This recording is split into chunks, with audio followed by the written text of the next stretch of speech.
My job? The master of a river tow. It takes a long time and a lot of work to get there. Lots of responsibility comes with the job. The safety of my deckhands is at the top of the list. I don't want my crew losing fingers, legs, or their lives. They've got to know the risks in this business and how to avoid them. I must also protect my tow and cargo. Lock coming up. We'll have help getting through. We depend on the lock crew. The tow will not approach the lock while the red light is flashing, but must stand off until given the green light. Many accidents occur when the signal lights are ignored, causing extensive damage to the lock structures and to the tows. If the damage is severe, the lock may be put out of commission, halting navigation at that point. This is very expensive. The lockmasters and I will talk about river conditions as I make my way up or downstream. Some lockmasters have been around as long as anyone on the river. Got a little rain in the north, and we had to pull our dam out the other day, but we got a little outdraft down that lower end. You kind of have to watch it. It's kind of a updraft connected with the outdraft. Appreciate having you come over and have a cup of coffee at least, over. Oh, yeah, Cap, I appreciate that invitation. I might just take you up on it, so I'll clear with you, and this be lock 20 clear. Preparing for lockage. Now comes the time when we all function as a team. 110 feet The open. lock crew, the mate, and myself. Okay. Slow headway. They still got the gates closed here, Captain. Established procedures must be followed. To do that, we must maintain good communication. 250 feet below. Real slow headway now. I depend on the mate to sing out speed and distances for me so I can line up and come in properly. You're pointed about... You know, most of our problems in locking are a result of misalignment and improper speed. 150 feet below. 20 feet open. The lock crew must prepare the lock and give me clearance to enter. 50 feet up the long wall. 4 feet open on the head. 2 feet open on the head. 2 on the stern. 1 foot on the head. Head's going to land first. Half a foot. Head's on. Stern's off 1 foot. Headway's at a slow walk. Head's off 6 inches. Stern's about 7 feet now. 30 feet. Take her back a little bit there, Captain. 5 more feet to the peg. Wrapping you up. You still got some swing. Got a tight line. The newer synthetic lines are tough and strong. We need lines that are strong, flexible, and easy to handle. But when those synthetic lines break, I want to be on the other side of the river. They snap fast and hard like a big rubber band.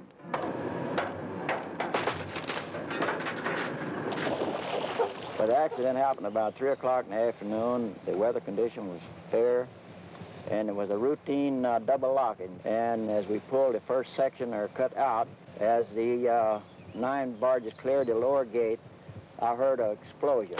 Sounded like a 12-gauge shotgun going off. I realized it was a line parted.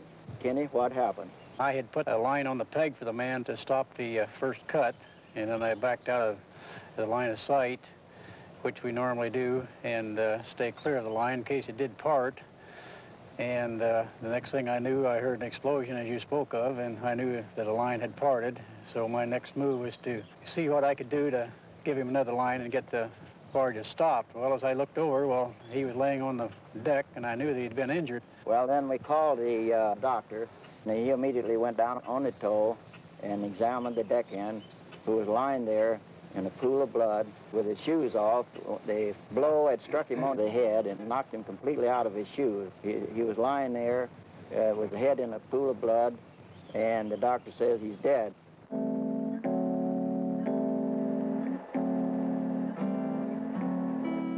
As our tow approaches the lock, teamwork is in gear. They don't just wave you through. No, sir. We have to work together.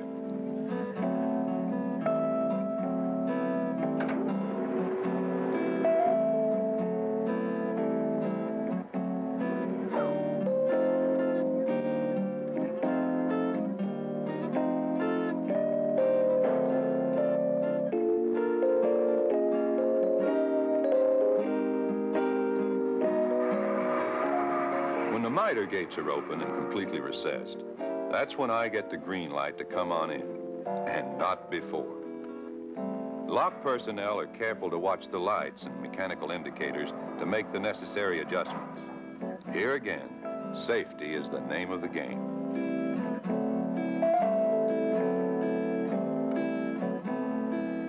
You're all killed out. We're holding on. How far are you from the bullnose? 100 feet. 100 above the bullnose. Hold her, Pat. Don't give him any. Getting a hard strain on the line. Put another on there and hold him. Get back. Getting a hell of a strain, Cap. Get back. Better back up, boy. Kids are coming in a little now. Now we prepare to break tow. The first cut. About 85 to the bullnose. A deckhand's tools are essential, but if misused, watch out. Inspect the rigging regularly. Proper maintenance will prevent accidents.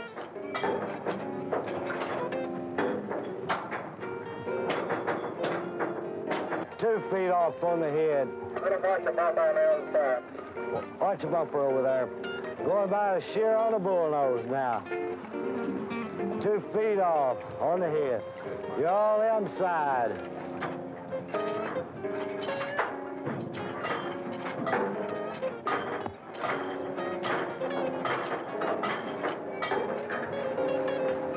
Halfway down on the gates. 4.5 feet off. Protect your hands with good quality leather gloves. Y'all clear the gates. And don't fall in love with a comfortable old pair. When they're worn out, throw them out. Your gloves will help prevent injured fingers or hands from broken strands and wires. They'll also help prevent rope burns. Never put a wire or line on a timber head with your hands in the bight. Watch your feet as you move across the barges. Lines and wires are potential tripping hazards. Watch the cigarettes. Smoking is prohibited while in the lock chamber. Never check with a double line. Your chance of injury is greatly increased. If you're on the lock wall, there may be a chain link fence. Stay behind it. It will help prevent serious injury from a breaking line.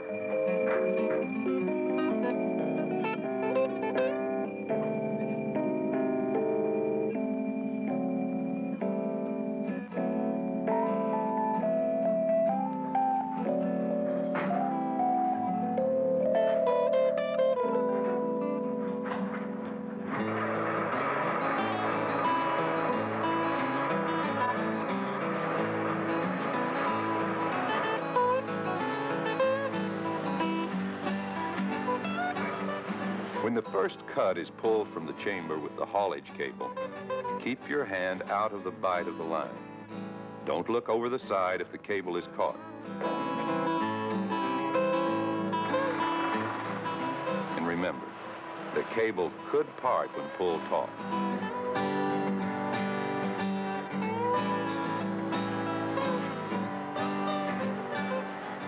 Line handling is a big part of the job. Safe line handling comes only with training and experience.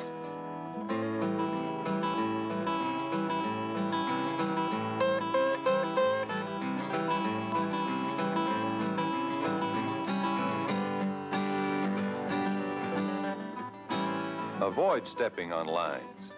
Step over them whether they're in use or not. Always have respect for lines. I heard another captain talking recently on the radio about an incident with lines that he observed. My first cousin, a line broke. I believe it was at a lock. And this line broke and, it just tore his leg all to pieces from his knee down. So they rushed him to the hospital and they had to amputate his leg. They tried every way to save it, but they just couldn't do it. It tore up so bad and, so they had to amputate it about an inch below the knee. I believe he was standing something like they got those dummies set at a lock. This boy that fouled the line down on the barge, and I believe he was standing on the lock wall, and that's where the line got him. He's a young boy, 20, It's 21 years old, I guess.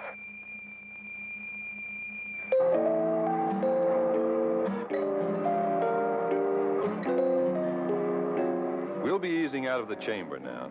Again, I'll be depending on my mate to give the right information. Let your head fall over to starboard about 2 foot, Captain. It's falling over against the wall. Need to be over about 2 foot. I got a line on the side of the wall. I should pull him out of the water. Yeah, all right. Communications is one of the biggest safety factors on the river. Sing out when there's something to be said. When you see a bump coming, say so. See trouble? Shout it out, loud and clear. Man overboard. If he's on my tow, he'll be wearing a work vest. That should help save his life. A work vest is a must. It must be worn at all times on the barge. Have a snug fit and be sure it's hooked top and bottom. Otherwise, it will come off and serve no purpose. Another life-saving feature maintained by the Corps at its locks is a safety block. If thrown into the water between the tow and the lock wall, it will prevent a man from being crushed. Safety blocks are located at the chamber and on the wing walls.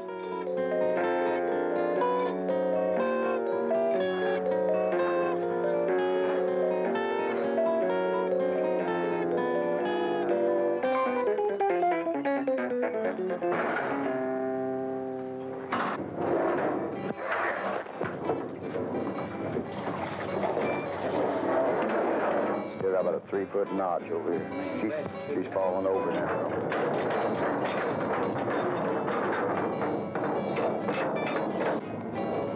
Turn that over. Completely over. Just like that. Lay it over there. Where are you going to tighten it to? Right here? Remember safety precautions, like staying inboard while tightening ratchets.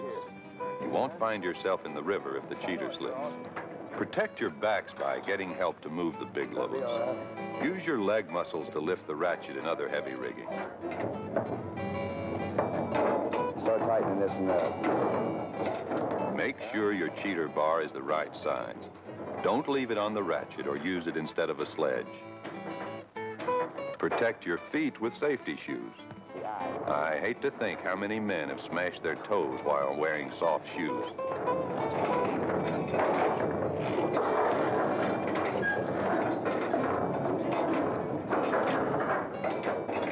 Proper clothing for weather and working conditions is important. Above all, remember, here on the river, we don't want you hurt. We don't want you hurting anyone else by making careless mistakes. There's a spirit of teamwork out here. We've all got an important job to do, and we're going to see it through safely.